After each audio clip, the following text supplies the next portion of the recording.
November 26 அண்ணா serial வரக்கூடிய எபிசோட்ல என்ன நடக்க போகுது அப்படின்னு பார்க்கலாம். உங்களுக்கு இந்த வீடியோ பிடிச்சிருந்தது அப்படின்னா மறக்காம இந்த சேனலை சப்ஸ்கிரைப் பண்ணிக்கோங்க.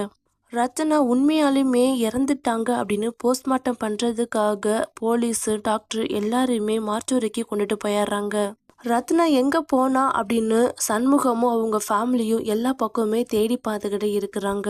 ரத்னாவுடைய அங்க அடையாளங்களை குறிக்கிறதுக்காக ஒரு நர்ஸு ரத்னாவை செக் பண்ணிட்டு இருக்கிறப்பதான் அவங்களுக்கு உயிர் இருக்கிறது அப்படிங்கிறதே தெரிய வருது. உடனே அந்த ஜூனியர் நர்ஸு சீனியர் நர்ஸு கிட்ட போயிட்டு அந்த பொண்ணுக்கு உயிர் இருக்குது அப்படின்னு சொல்லிடுறாங்க.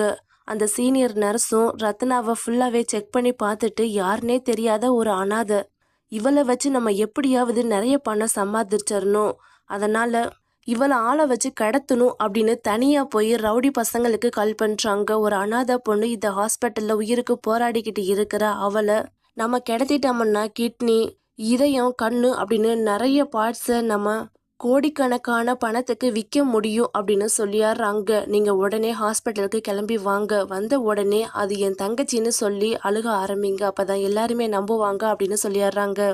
சண்முகமும் அவங்க குடும்பமும் அதே ஹாஸ்பிட்டலுக்கு ரத்னாவை தேடி வந்தாடுறாங்க.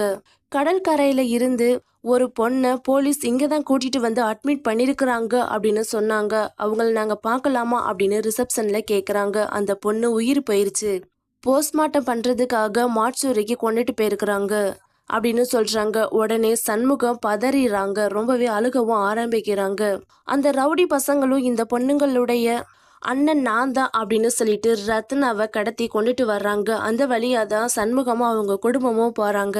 ஆனால் இது என் ரத்னாவா இருக்கிறதுக்கு வாய்ப்பே இல்லை, அவள் உயிரோட தான் இருக்கிறா அப்படின்னு சொல்லிட்டு அந்த ஸ்ட்ரெச்சரில் கொண்டுட்டு போகிற ரத்னாவை சண்முகம் துணியை நீக்கி பார்க்காமலே வந்தாடுறாங்க. இல்லை, இங்கே நடக்கிறது ஏதோ ரொம்ப தப்பாக இருக்குது. ஏன்னா கனி மேலே வந்த அம்மா ரத்னா உயிரோட தான் இருக்கிறா அப்படின்னு சொன்னாங்க. இங்கே ஹாஸ்பிட்டலில் என்னன்னா ரத்னா இறந்து போயிட்டான்னு சொல்கிறாங்க. இது எனக்கு ரொம்ப சந்தேகமாக இருக்குது அப்படின்னு சண்முகம் யோசிச்சுக்கிட்டு இருக்கிறாங்க. திடீர்னு வெட்டிக்கிளி சண்முகத்துக்கு ஒரு டீ வாங்கிட்டு வந்து கொடுக்குறாங்க. காலையில் இருந்து எதையுமே சாப்பிடல, இந்த டீயை குடினா அப்படின்னு சொல்கிறாங்க. அந்த ரவுடி பசங்களும் ரத்னாவை ஸ்ட்ரெச்சரில் வச்சு சண்முகம் இருக்கிற பக்கத்துலேயே கொண்டுட்டு வந்து விட்டாடுறாங்க. பின்னாடியே ஒரு டாக்டர் வந்துட்டு, அந்த பொண்ணை நீங்கள் கூட்டிகிட்டு போகிறதுக்கு முன்னாடி இந்த ஃபார்ம்லலாம் கையெழுத்து போடணும்னு சொன்னல, ஆனால் நீங்கள் கையெழுத்தே போடாமல் கூட்டிகிட்டு போகிறீங்க அப்படின்னு நிறுத்தியாடுறாங்க. ரத்னாவுடைய வளவியும் சண்முகத்துடைய கையில் கட்டியிருக்கிற கயரும் ரெண்டுமே சிக்கிக்குது.